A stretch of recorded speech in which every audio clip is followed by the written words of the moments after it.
خیلی دویدیم، کشیدیم و حالا میکنیم خلطش و توف. این سری فرق داره، زیر چکمه شما دیگه پرچم نمیشیم.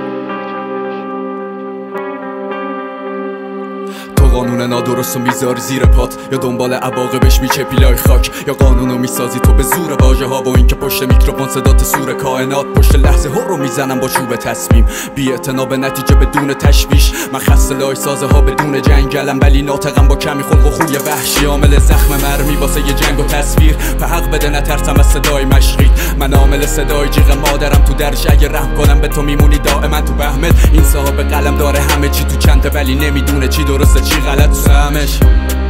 چی غلط سهمم لای سوزه ها میگیرم حق و با تو پنجم وایسادم رو به رو قلم اصله هست. جنگ شروع شده دیگه دیرم اصله، جام گنده که فقط واسه پیر میخون است. سلامتی داشتم خار منفعت، قانون شکنی بوده مکتب ما، رو دیوارا گرافیتی میشه عکس ما داشت. ما جریانو میخونیم چون حس میکنیم زیر لب زمزمه تا که نره از یاد. وایسادم رو به رو قلم اصله هست. جنگ شروع شده دیگه دیرم اصله، جام گنده که فقط واسه پیر میخون است. سلامتی داشتم خار منفعت، چیزی نیست تو ما اگه باشه جنونه. باید بشناسی مسیر تو بری تو نورش.